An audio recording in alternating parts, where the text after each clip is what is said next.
وہ کون کون سے خوش نصیب لوگ ہیں جن کو قیامت کے دن اللہ تعالیٰ کے عرش کا سایہ نصیب ہو؟ اللہ کرے جی ہم سب کو نصیب ہو. ہم تو پہلی دعا یہ کریں گے. دیکھیں جی قیامت کے دن کی جو سختیاں ہیں نا، سورہ الحج کے سٹارٹ میں آتا ہے نا، اعوذ باللہ من الشیطان الرجیم بسم اللہ الرحمن الرحیم، پارہ نمبر 17 ہے نا جی. کیا سخت الفاظ ہیں. قیامت کے دن کے بارے میں اتنے سخت الفاظ اور کسی صورت میں نہیں آئے. یا ایھا الناس اتقوا ربکم، اے لوگو ڈر جاؤ اس اللہ سے، اپنے رب سے. ان زلزلۃ الساعۃ شیء عظیم، بے شک قیامت کا زلزلہ بہت بڑی چیز ہے. یوم ترونها تذہل کل مرضعۃ عما ارضعت، وہ دن وہ ہے کہ جب ہر دودھ پلانے والی اپنے بچے کو بھول جائے گی، چاہے وہ جانور ہے انسان ہے. کتنی محبت ہوتی ہے ماں کو. اللہ فرما رہا ہے بھول جائے گی اپنے شیر خوار کو. وَتَضَعُ كُلُّ ذَاتِ حَمْلٍ حَمْلَهَا، اور جتنی حاملہ ہے اس کا حمل بھی گر جائے گا. وَتَرَى النَّاسَ سُكَارَى، اور تم دیکھو گے کہ لوگ نشے کی حالت میں پھر رہے ہیں. وَمَا هُمْ بِسُكَارَى، حالانکہ وہ نشے کی حالت میں نہیں ہوں گے. وَلَكِنَّ عَذَابَ اللَّهِ شَدِيدٌ، بلکہ اللہ کا عذاب ہی اتنا شدید ہوگا کہ آپ کو لوگ نشے میں نظر آئیں گے. سورہ المزمل میں آتا ہے کہ وہ دن ایسا ہے جو بچوں کو بوڑھا کر دے، غم کے مارے بوڑھے ہو جائیں. اور اتنی سختی کے عالم میں جب صحیح مسلم میں آتا ہے کہ 1.25 میل کے فاصلے پہ آگ برسا رہا ہوگا سورج، اور زمین اتنی دہک رہی ہوگی، ایسی صورتحال میں اللہ کے عرش کا سایہ کسی کو نصیب ہو جائے تو وہ آپ سمجھ لیں وہ اسی طریقے سے ہے کہ جیسے سخت گرمیوں کے موسم میں کوئی بندہ اسٹیڈیم میں میچ دیکھنے گیا اور وہ ایئر کنڈیشن والے شیشے والے باکس میں بیٹھا ہوا ہے. بیٹھا وہ بھی میچ دیکھنے ہے اور باہر بھی میچ دیکھنے والے ہیں، لیکن دونوں کی حالت ڈیفرنٹ ہے. اللہ کے عرش کا سایہ تو اسی طریقے سے پھر آپ کے لیے جو کچھ میدان محشر میں ہو رہا ہے وہ ایک انٹرسٹ اور انجوائمنٹ سے زیادہ کچھ نہیں ہوگا، تکلیف نہیں ہوگی. اور یہ نہ سمجھیے گا کہ یہ کوئی دن ایک آدھ دن ہے. قرآن میں ہے 50,000 سال کا دن ہے سورۃ الحاقہ میں. سر دنیا کی زندگی 60-70 سال، اور وہ صرف قیامت کا دن 50,000 سال کا. ابھی وہ آخرت کا عذاب والا تو معاملہ انفینٹ باقی ہے. اگر انسان کو دنیا میں نیک زندگی گزارنے کے اوپر آخرت کے جو ایک دن ہے قیامت کا دن، اس کا ریلیف بھی مل جائے، بعد میں جنت نہ بھی دی جائے، اس کی لائف ٹائم اچیومنٹ ہے. امیجن کریں نا 50,000 سال، یا تو 50 منٹ نہیں کوئی عذاب برداشت کر سکتا. لوگ کہنے کو تو کہہ دیتے ہیں، لیکن اگر کسی کو فزیکلی مثال دی جائے نا کہ فجر چھوڑنے پہ اگر تمہیں ایک 10 فٹ بائی 10 فٹ کے کمرے میں بند کیا جائے جس میں 1000 کوبرا سانپ، 1000 بچھو ہوں، اور اس کمرے کا ٹیمپریچر بھی جو ہے وہ 60 ڈگری سینٹی گریڈ تک کر دیا جائے، وہ قیامت کو تو چھوڑ دیں. بخاری مسلم میں حدیث ہے کہ دنیا کی آگ سے 70 گنا زیادہ وہ تیز ہے. تو یہاں کوئی امیجن نہیں کرے گا کہ ایک کمرہ، اتنے سانپ، اتنے بچھو. اور یہ دنیا کے بچھو سانپ تو آپ مار بھی سکتے ہیں، آخرت کے تو آپ مار بھی نہیں سکتے، ان کو تو موت بھی نہیں آئے گی. ادھر آپ خود بھی اپنے آپ کو نہیں مار سکتے. ثم لا يموت فيها ولا يحيى، نہ تو پھر زندوں میں ہوگا نہ مردوں میں. تو ایسی صورتحال میں اگر اللہ کے عرش کا سایہ نصیب ہو جائے تو بہت بڑی کامیابی ہے. بخاری اور مسلم میں حدیث ہے کہ قیامت والے دن اللہ کے سائے کے سوا کوئی سایہ نہیں ہوگا. محدثین نے اس کی تعویل کی ہے کہ اللہ کے سائے سے مراد اللہ کے عرش کا سایہ ہے. تو پھر آپ علیہ السلام نے فرمایا کہ البتہ 7 قسم کے لوگ ہیں جنہیں اللہ کے عرش کا سایہ نصیب ہوگا. پہلے نمبر پہ فرمایا عادل حکمران. سب سے مشکل کام ہی ہے سر. اس لیے میں کہتا ہوں کہ جو حکمران ہے یا چیف جسٹس ہے وہ اللہ کی کرسی پہ دنیا میں بیٹھا ہوا ہے، کیونکہ اللہ نے میزان نازل کیا. اللہ کہتا ہے کہ میں قسط قائم کرنے والا ہوں، میں نے کتابیں نازل کی اور عدل کا ترازو اتارا ہے دنیا کے اندر کہ تم انصاف کرو. انبیاء کے آنے کا مقصد یہ ہے. اللہ نے اپنے اوپر اپنی توحید کے اوپر گواہ کیا ہے انصاف کرنے والوں کو. وَأُولُو الْعِلْمِ قَائِمًا بِالْقِسْطِ، اہل علم جو انصاف پہ قائم لوگ ہیں. عادل حکمران. چلیں ہم تو اس کیٹیگری میں حکمرانی والے معاملے میں نہیں، لیکن اس کی آپ کورالریز بنائیں گے کہ آپ اگر کسی ایک علاقے کے اوپر آپ کی چھوٹی سی حکمرانی ہے، کونسلر ہے یا ایم این اے، تو آپ اپنے اپنے اس کے اوپر اگر عدل کرنے والے ہیں. البتہ جج جو ہے نا وہ اس کو پریکٹس کر سکتا ہے کہ وہ انصاف کرے تو قیامت الدین اللہ کے عرش کا سایہ حاصل کر لے. دوسرا فرمایا کہ وہ شخص جس نے جوانی میں عبادت کر لی, توبہ کی روش اختیار کر لی, در جوانی توبہ کردن شیوہ پیغمبری, بڑھاپے میں تو شیر بھی شکار کرنا چھوڑ دیتا ہے, وہ لوگوں کا بچا ہوا شکار کرتا ہے. جوانی کے اندر عبادت کرنا یہ مشکل کام ہے, کیونکہ ماں کہتی ہے میں دودھ نہیں بخشاں گی, باپ کہتا ہے جی تو جوانی جی روگ لا لے, داڑھی رکھ لے, کہتے ہیں روگ لگا لیا. کوئی عورت پردہ شروع کر دے تو اس کو ڈرایا جاتا ہے کہ تجھے رشتہ نہیں ملے گا. اچھا کیا دنیا میں اس طرح تو گزارا کرے گی؟ جوانی میں جو روش اختیار کرے توبہ کی.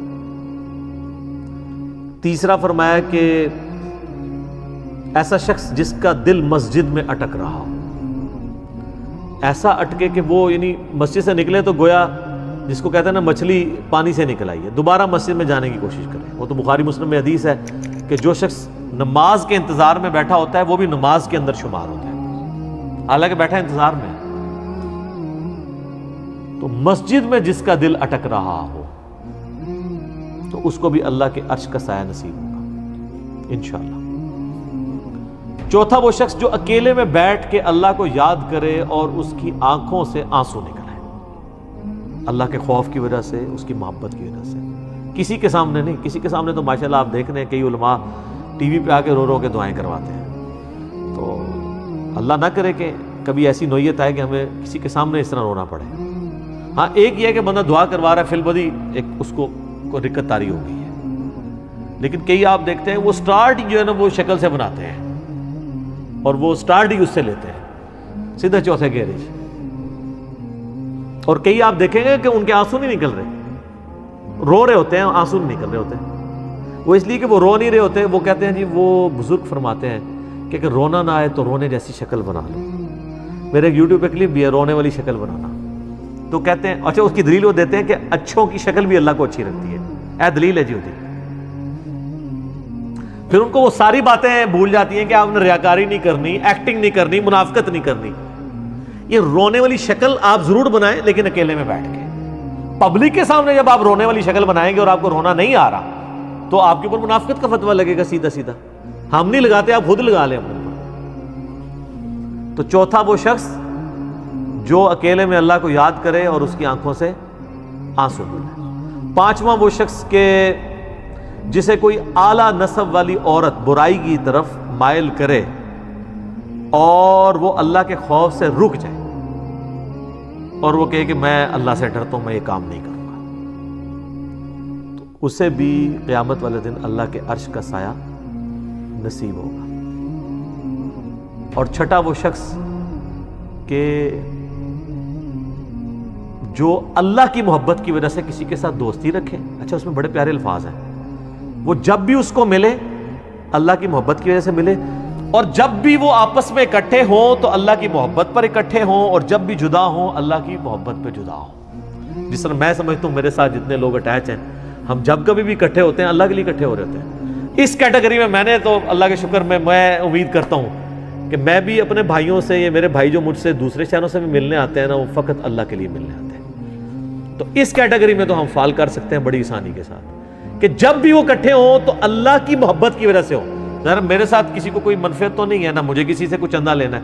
میرے ساتھ جو لوگ بھی آتے ہیں وہ اس لیے آتے ہیں کہ اللہ کی وجہ سے وہ محبت رکھتے ہیں. تو یہ کیٹیگری آسان ہے جی. انشاءاللہ ہم بھی اپنا ایک کیٹیگری میں ہم فال کر سکتے ہیں بڑی آسانی کے. اس کے علاوہ بھی کر سکتے ہیں محنت کرنے سے. بہرحال میں نہیں کہتا کہ ہم پہ کوئی ایسا امتحان آئے کہ کسی عورت کے فتنے سے ہمیں گزرنا پڑے, ٹھیک ہے. اس کے بغیر ہی جو ہے نا وہ ہم اللہ تعالیٰ اس بغیر حساب و کتاب کی جنت میں داخلہ عطا فرمائے, 70,000 لوگوں میں شامل فرمائے. تو اللہ کے لیے جمع ہو اللہ کی محبت پہ, اور جب جدا ہوں تب بھی اللہ کی محبت پہ. اللہ کی باتیں کرتے ہوئے اکٹھے ہوں, جدا ہوتے وقت بھی اللہ کی محبت پہ جدا ہوں. اچھا یہ واحد وہ بات ہے جس کے اوپر نبی علیہ السلام نے تفصیلی گفتگو کی ہے. یہ 7 لوگوں کو جو عرش کا سایہ نصیب ہونا ہے نا, باقی سب اجمالاً ہے. عادل حکمران, دیٹس اٹ. اس کی کوئی آگے تفصیلات نہیں بیان کی, ٹھیک ہے. اکیلے میں بیٹھ کے روئے, آنسو آ جائیں, کوئی تفصیلات بیان نہیں کی. یہ واحد موقع ہے جہاں آپ علیہ السلام نے ڈیٹیل بات کی کہ جو لوگ اللہ کی محبت پر اکٹھے ہوں، جب بھی ملیں تو اللہ کی محبت پہ اکٹھے ہوں، اور جب جدا ہوں تو اللہ کی محبت پہ۔ وہ تو مسلم شریف میں حدیث ہے نا کہ ایک شخص اللہ کے لیے کسی دوسرے شخص کو ملنے جا رہا تھا تو انسانی شکل میں ایک فرشتہ نازل ہوا۔ اس نے کہا کدھر جا رہے ہو؟ ان کا فلاں شخص کو ملنے۔ کیوں؟ رشتہ دار ہے؟ نہیں۔ اور کوئی منفعت؟ نہیں۔ کیوں؟ اللہ کے لیے، میں صرف اللہ کے لیے اس سے محبت کرتا ہوں۔ تو فرشتہ کہنے لگا مجھے اللہ نے بھیجا ہے کہ اس کو جا کے خوشخبری تمہیں سنا دوں کہ اللہ بھی تم سے محبت کرتا ہے۔ واہ جی، کیا بات ہے! ہمارا اللہ سے محبت کرنا یہ چھوٹی چیز ہے، اللہ کا ہم سے محبت کرنا یہ بڑی چیز ہے۔ ٹھیک ہے، وہ جو مولا علی کے لیے کہتا ہوں نا، وہ جو غزوہ خیبر والی حدیث ہے بخاری مسلم کی، کل اس شخص کے ہاتھ میں جھنڈا دوں گا جو اللہ اور اس کے رسول سے محبت کرتا ہے اور اللہ اس کا رسول اس سے محبت کرتا ہے۔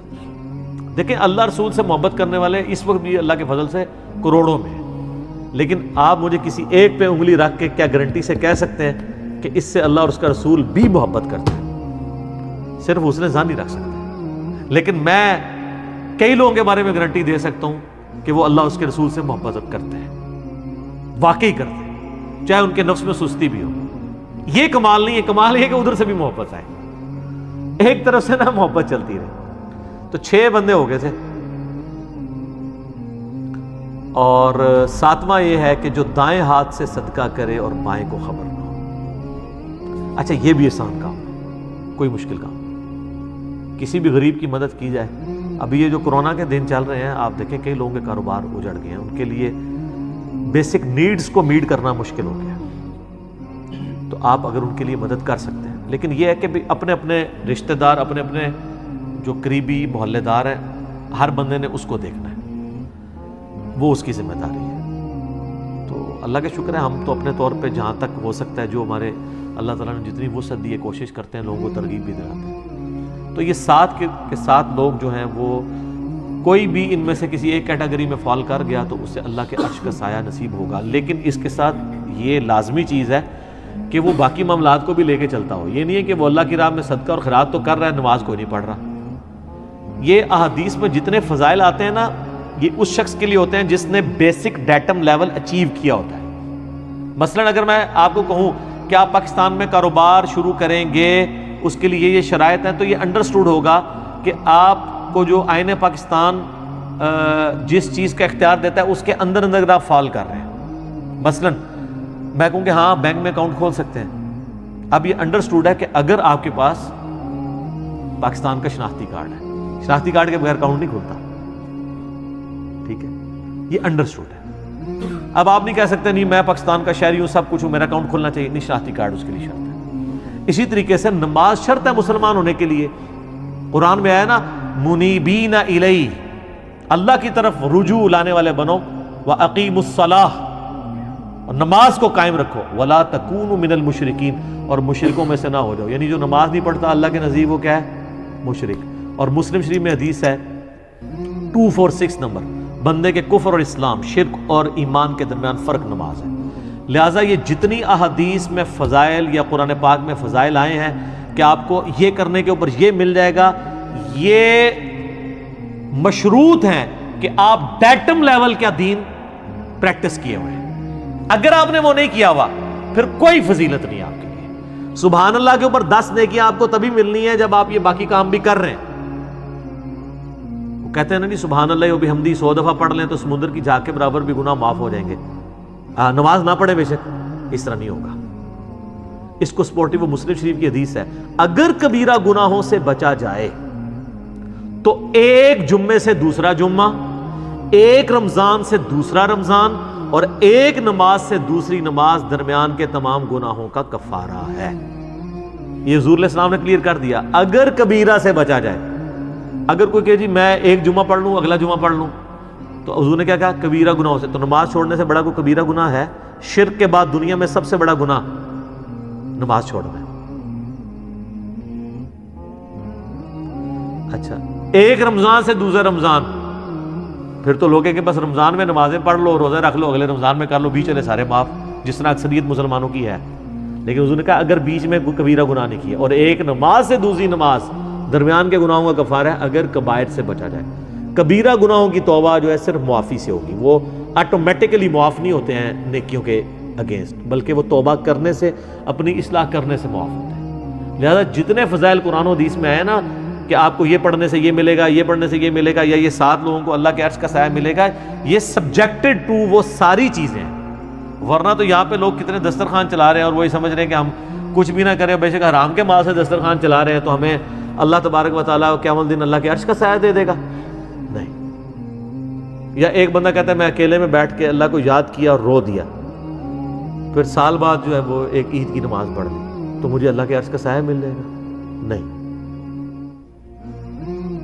یہ تب ملے گا جب آپ نے وہ بیسک ساری اچیو کی ہوں گی، اور یہ انڈرسٹوڈ ہوتا ہے۔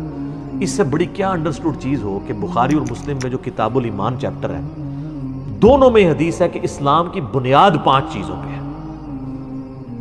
آپ مجھے بتائیں، آپ کہتے ہیں کہ میں نے ایک بلڈنگ کھڑی کی لیکن اس کی بنیاد کو، ایک بلڈنگ 5 ستونوں کے اوپر کھڑی ہو، آپ کو یہ سمجھنا آسان ہوگا جس طرح آپ یہ ہاؤسنگ سکیمز میں یا بیریئر ٹاؤن میں یا ڈیفنس ہاؤسنگ سکیم میں چلے جائیں تو آپ دیکھتے ہیں بڑی بڑی ٹینکیاں ہوتی ہیں، ٹھیک ہے نا۔ پرانی جو تھی نا ان کے نیچے وہ 4-4 5-5 ستون ہوتے تھے، اب تو ایک پورا ایک پلر بنایا ہوتا ہے نا۔ آپ وہ 5 ستونوں والی ایک ٹینکی ہے، آپ اس کا ایک ستون گرائیں، ویسے تو 1 کے 2 گرانے سے ہی وہ نیچے آ جائے گی، 5 کے 5 ستون آپ اس کے گرا دیں تو ٹینکی آ گئی نیچے، دھڑام سے سب کچھ ختم۔ اب آپ یہ نہیں کہہ سکتے ٹینکی میں تو اتنی محنت سے پانی جمع کیا تھا ہم نے، اتنی دیر موٹر چلی تھی، اتنے ہارس پاور کی، اتنی بجلی خرچ کی تھی، وہ سارا پانی ضائع گیا تھا، سر ہو گیا جو سامنے دیکھ لو ضائع ہوا ہے جی۔ اب آ جائیں آپ اسلام میں، ایک بندے نے تسبیحیں پھیری، صدقہ اور خیرات کیا، سب کچھ کیا، لیکن اس نے وہ 5 کے 5 ستون گرا دیے، اور سر یہ وہ ستون ہے کہ ایک گرنے سے بھی عمارت نیچے آ جاتی ہے، ایک کے اوپر بھی کمپرومائز نہیں ہے، یہاں 100/100 آپ کو نمبر لینے ہیں۔